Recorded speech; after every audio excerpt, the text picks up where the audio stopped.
The rain hammered against the marble floors of the mansion as Alina stood frozen in the doorway, her hand instinctively protecting the small swell of her belly, while her husband, Marcus, billionaire tech mogul, the man she'd loved for 5 years, packed her belongings into designer luggage without even looking at her, his voice cold as winter steel when he finally spoke. "I never wanted this, Alina. I never wanted a child. And I certainly don't want the burden of a family right now. My lawyer will send the papers." The world tilted beneath her feet, the chandelier above blurring through her tears as she whispered, "Marcus, please. We can talk about this." But he simply pressed an envelope of cash into her trembling hands and called his driver to take her away. And as the car pulled away from the only home she'd known since their wedding, Alina felt something inside her shatter and rebuild simultaneously. A mother's fierce determination, replacing the heartbreak of a discarded wife. She spent 3 days in a modest hotel, rationing the money Marcus had given her, staring at her phone waiting for an apology that never came, until her savings dwindled to nearly nothing and she found herself sitting in a small cafe, laptop open, desperately searching for work, when a voice interrupted her thoughts. "You have the look of someone fighting a battle nobody else can see." She glanced up to find a tall man in an impeccably tailored charcoal suit, his dark eyes unreadable, his reputation preceding him even before he introduced himself. Daniel Frost, the CEO everyone called Ruthless, the corporate titan known for hostile takeovers and zero tolerance for weakness. Yet here he stood, something almost gentle in his expression as he gestured to the empty chair across from her. "I'm fine, thank you," Alina said quickly, not wanting pity, not from anyone. But Daniel didn't move. Instead, he said, "I know who you are. Mrs. Castellan, or should I say, former Mrs. Castellan, since your husband made quite the public spectacle of your separation at last night's charity gala with his new companion on his arm." The words struck like physical blows, and Elena's hand trembled so violently her coffee nearly spilled, the humiliation washing over her in waves. But before she could flee, Daniel continued, "I also know you have a master's degree in business analytics, but you gave up a promising career to support your husband's company, and that you're approximately 3 months pregnant and currently homeless." She stared at him, torn between outrage at his intrusion and shock at his accuracy, and when she finally found her voice, it came out stronger than she felt. "What do you want from me?" Daniel's expression shifted, something that might have been respect flickering across his features, and he slid a business card across the table, saying, "I want to offer you a position at Frost Enterprises Director of Analytics, competitive salary, full benefits, and if you need it, temporary housing in one of my corporate apartments until you find your footing." Elena's first instinct was to refuse, pride warring with desperation, but then she felt the flutter of life within her, her child's future hanging in the balance, and she heard herself ask, "Why would you help me? Everyone says you're ruthless, that you don't do anything without calculating the return on investment." Daniel stood, adjusting his cufflinks with precise movements, and for just a moment, his carefully constructed mask slipped, revealing something raw beneath. "Let's just say, I know what it's like to be discarded by people who were supposed to love you, and unlike them, I believe in recognizing value where others are too blind to see. If the job is real, Alina, you'll earn every penny, but the choice is yours." 3 weeks later, Alina sat in a sun-filled corner office on the 42nd floor of Frost Tower, her fingers flying across the keyboard as she built financial models that had already saved the company millions, her mind sharper than it had been in years. Now that she was using it for something beyond planning charity galas and managing household staff, and though the other executives had initially whispered about nepotism in Daniel's soft spot, her work quickly silenced them, her insights precise and invaluable. The corporate apartment Daniel had provided was modest, but comfortable, nothing like the mansion she'd left behind. Yet, Alina found unexpected peace in its simplicity. spending evenings preparing the small second bedroom as a nursery, painting the walls a soft cream color, assembling a crib with determined focus. Each piece she put together a promise to her unborn child that they would be okay, that she would build them a life filled with love even if their father wanted no part of it. Daniel maintained professional distance at the office. Their interactions focused on work, quarterly projections, market analysis, but occasionally, Alina would catch him watching her, with an expression she couldn't quite read, and twice he'd anonymously had prenatal vitamins and pregnancy books delivered to her desk anonymous, except she recognized his assistant's handwriting on the cards. 4 months into her pregnancy, Elena's doctor recommended bed rest after some concerning symptoms at a routine checkup, and she sat in the examination room alone, no husband to hold her hand, fighting back tears as she called her office to explain she'd need to work remotely. But when she returned to her apartment, she found Daniel standing in the hallway, his tie loosened, actual worry etched across his usually impassive face. "My assistant mentioned your doctor's appointment ran long," he said without preamble. "Is everything all right with the baby?"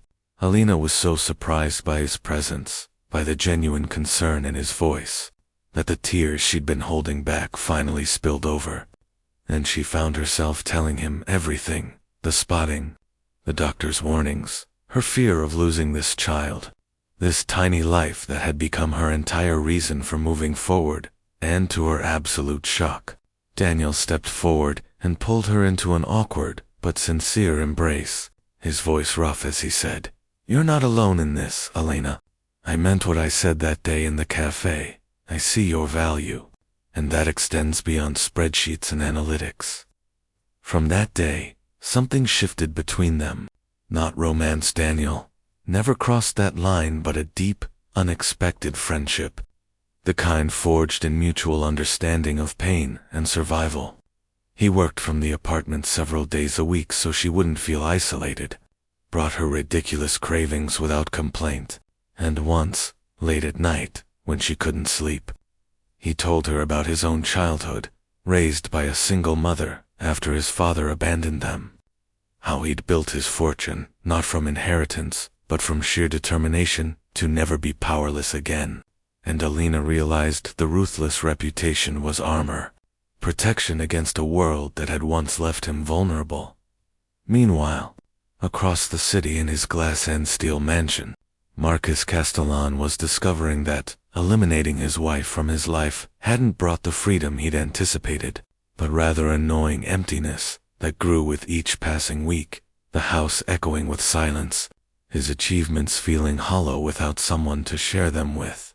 And though he'd convinced himself he'd made the right choice, that a child would derail his ambitions, that Alina had become boring and domestic, found himself thinking about her at odd moments, remembering the way she used to listen to his ideas with genuine interest, how her presence had softened the sharp edges of his high-stakes world.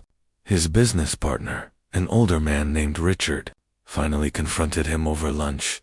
"You're distracted, Marcus. Your decision-making is off, and frankly, you look miserable. Getting rid of your wife and unborn child doesn't seem to have brought you the peace you claimed it would." And Marcus bristled, defending his choice with rehearsed arguments about freedom and focus. But Richard just shook his head sadly and said, "I made the same choice 30 years ago, walked away from my family for my career, and I've regretted it every single day. Since success means nothing when you have no one to share it with. No legacy beyond quarterly earnings."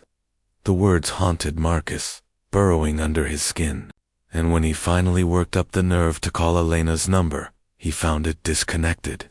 He went to the hotel where he'd last known her to stay, only to discover she'd checked out months ago, and a desperate search finally led him to a shocking discovery: Alina, working at Frost Enterprises, looking radiant despite her obvious pregnancy, photographed at a company event, standing beside Daniel Frost himself, the Ruthless CEO's hand resting protectively on her shoulder.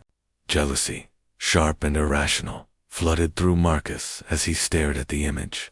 followed by a crushing realization of what he'd thrown away, and he became obsessed with winning her back, convincing himself that she belonged with him, that the child was his responsibility after all.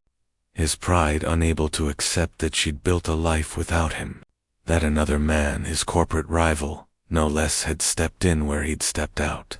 He showed up at Frost Tower on a cold November morning, demanding to see Alina, causing a scene in the lobby until security was called, and it was Daniel himself who came down. His presence commanding immediate silence, his voice deadly calm as he said, "Mr. Castellan, this is a place of business, and you're disturbing my employees. If you have personal matters to discuss with Ms. Castellan, you'll do so respectfully or not at all." The confrontation that followed, in a private conference room, was electric with tension. Alina sitting with her hands folded over her 8-month belly, her spine straight, her eyes clear and strong in a way Marcus didn't remember, while he paced like a caged animal, words tumbling out in a rush. "Alina, I made a mistake. I panicked. I wasn't ready, but I am now come home. Let me be a father to our child. Let me fix this." She watched him with an expression of profound sadness mixed with something that looked like pity, and when she finally spoke, her voice was steady. "Marcus, when you handed me that envelope of cash and sent me away, you made a choice not just to end our marriage, but to abandon your child before they even took their first breath. And I spent weeks broken by that rejection, questioning my worth, wondering what I'd done wrong." Marcus moved toward her, desperation in his eyes. "I know, and I'm sorry, truly. But people make mistakes. Alina, we can start over. I'll be different. I promise." But she held up her hand, stopping him. "The truth is, you did me a favor," Alina continued, her voice growing stronger. "You forced me to remember who I was, before I became Mrs. Marcus Castellan, before I made myself smaller to fit into your world. I have a career now, a real one built on my own merit. I have friends, independence, and most importantly, I have absolute certainty that I can provide for my child, that I don't need someone who views us as a burden." The words landed like hammer blows, and Marcus felt his carefully constructed appeal crumbling. But he tried once more. "What about Frost? Is he the father now? Is that what this is?" The accusation hung in the air, ugly and desperate, and before Alina could respond, Daniel, who had been standing silently by the window, turned with ice in his voice. "I've been a friend to Alina, nothing more, providing her the respect and support she deserved all along, something you failed to do, and frankly, the fact that you can't imagine a man helping a woman without ulterior motives says far more about you than it does about me or her." Alina stood, her movements graceful, despite her pregnancy, and walked to where Marcus stood, deflated and defeated. "I don't hate you, Marcus, and I won't keep you from your child if you truly want to be a father, not a savior swooping in when it's convenient, but a real father who shows up consistently, who puts their child's needs above his ego. But you and I are finished. That chapter closed the day you chose your comfort over your family, and I've made peace with it." She placed a hand briefly on his arm, a gesture of finality rather than affection, and added, "I hope you find whatever it is you're really looking for, but you won't find it by trying to reclaim something you voluntarily discarded. Some choices can't be undone." Only learned from 2 weeks later, Elena's daughter was born on a snowy December evening, a tiny, perfect miracle with dark curls and strong lungs. And as Alina held her for the first time, she understood with absolute clarity that every moment of pain, every tear shed in that hotel room, every struggle to rebuild her life had been worth it to arrive at this moment. This overwhelming love that redefined everything she thought she knew about strength and purpose. Daniel was the first visitor she allowed, arriving with a ridiculously oversized teddy bear and an expression of wonder as he looked at the sleeping infant. "She's beautiful, Alina, absolutely perfect. Have you chosen a name?" Alina smiled, exhausted but radiant, and said, Hope her name is Hope Castellan, because that's what she gave me when I had nothing else. Hope that tomorrow could be better than today. That endings could become beginnings, and Daniel's eyes grew suspiciously bright as he nodded, understanding the weight of that choice. Marcus arrived later that evening, humble in a way she'd never seen him, bearing no gifts except a letter he placed in Elena's hands. I don't expect forgiveness, and I'm not here to make demands. I just wanted you to know that I've spent the last month in therapy, actually confronting why I sabotaged the best thing in my life. And I'm learning that my father's abandonment of our family when I was young made me terrified of repeating his failure. So terrified that I ran before I could fail. It's not an excuse, just an explanation, and whether you allow me into Hope's life or not, I want you to know that you were right about everything, and I'm truly sorry. Alina read the letter later that night, tears streaming down her face, not because she wanted him back, that door had closed permanently, but because she recognized the courage it took to confront one's own demons, to admit fault without expecting absolution, and she knew that for Hope's sake. She would allow Marcus to try to build a relationship with his daughter, not as her husband, not as someone she owed anything, but as a co-parent bound by their child's welfare and nothing more. The months that followed were an adjustment. Marcus showing up for scheduled visits, awkward at first with the tiny infant, but gradually learning to change diapers and warm bottles.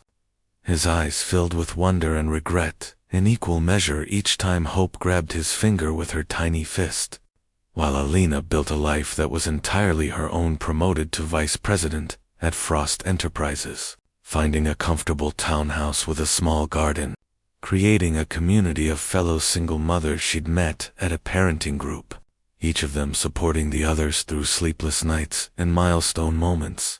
On Hope's first birthday, Alina threw a small party in her garden, sunlight filtering through the trees as the little girl smashed cake with delighted enthusiasm, surrounded by people who had become Alina's chosen family colleagues from Frost Enterprises, neighbors, friends from her parenting group, and yes, both Daniel and Marcus, the latter arriving with a beautifully wrapped gift and the humility of someone who understood he was a guest in this life, not a central figure. Daniel found Alina in the kitchen, arranging candles on a second cake, and said quietly, "You've built something remarkable here. You know, not just a career or a home, but a whole life filled with people who genuinely love you, and Hope is lucky to have you as her mother." Alina smiled, surprised to find herself blinking back tears. "I couldn't have done it without you. Danielu gave me a chance when I had nothing, believed in me when I'd forgotten how to believe in myself, and I don't think I've ever properly thanked you for that."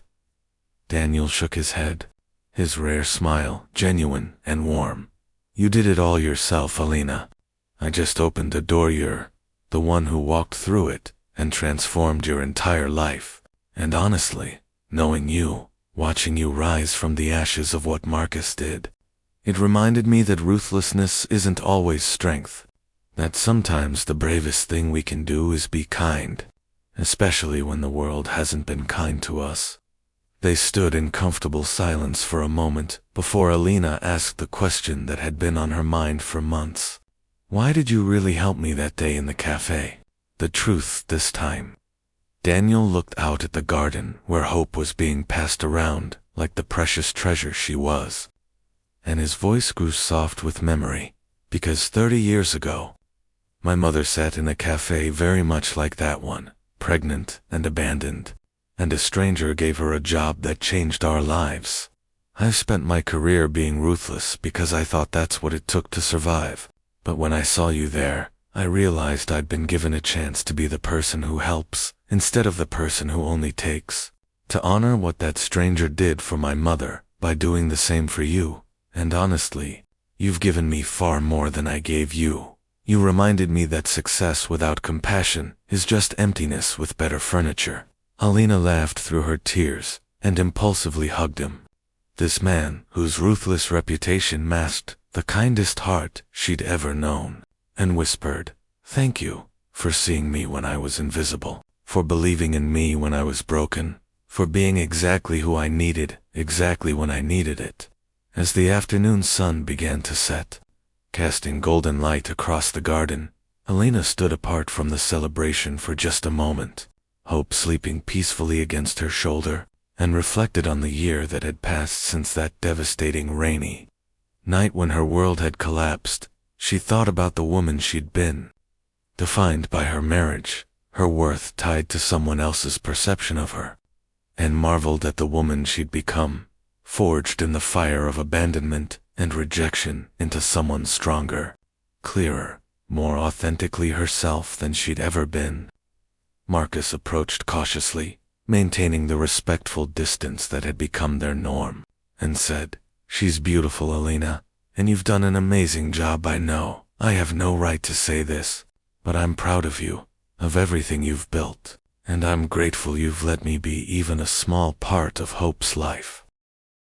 Alina looked at him, this man she'd once loved with everything she had, and felt nothing but peaceful indifference, the kind that comes from truly moving on. "I want Hope to know her father, Marcus, to have every opportunity to build a relationship with you, but I need you to understand that you're here because I choose to allow it, because I believe it's best for our daughter, not because you have any claim to the life I've built."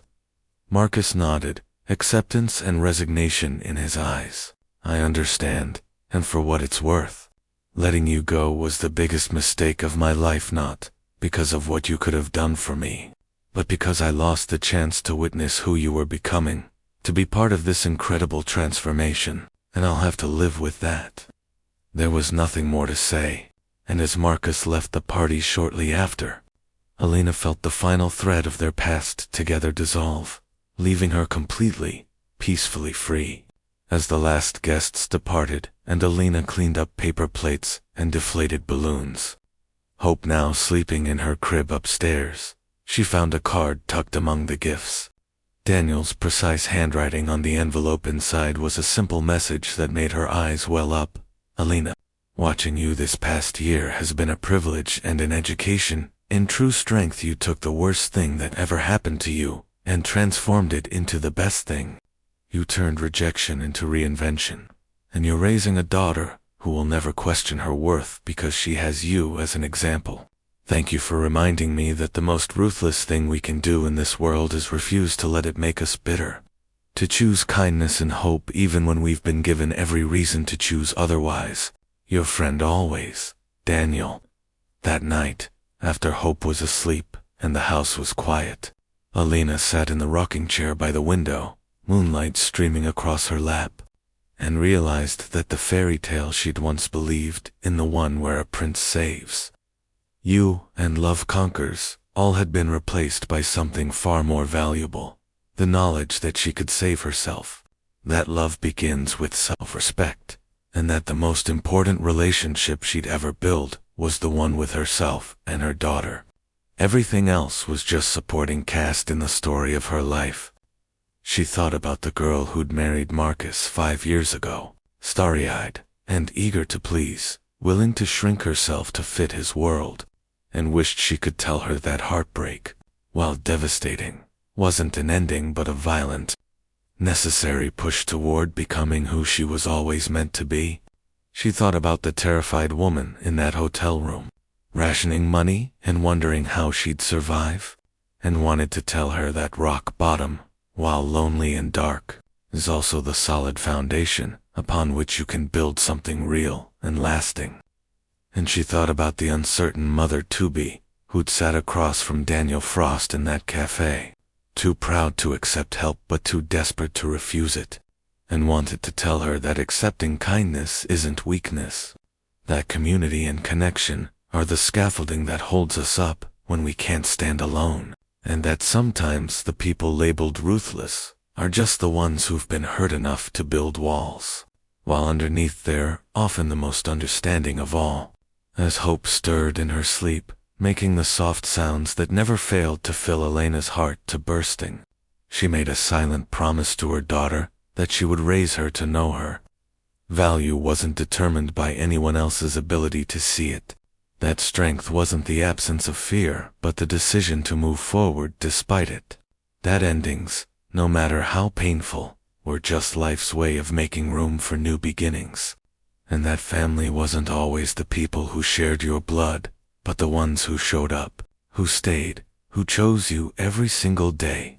Alina closed her eyes, breathing in the peace of her small, perfect, hard-won life, and smiled at the beautiful irony that the worst thing Marcus had ever done to her, abandoning her when she was most vulnerable, had actually been the greatest gift. The catalyst that forced her to discover she didn't need saving because she'd always had the strength to save herself. She just needed the circumstances desperate enough to prove it. The moral: sometimes the moment when everything falls apart is actually the moment when your real life begins. Because it's only when we lose what we thought defined us that we discover who we truly are beneath the labels and expectations. Strength isn't found in never falling, but in rising every single time, in choosing hope over bitterness, growth over victory, and building a life so beautiful that looking back becomes unnecessary. The people who abandon you teach you to value those who stay, and sometimes being left behind is life's way of making sure you're free to move forward into the story you were always meant to live. One where you're the hero of your own journey, not a supporting character in someone else's.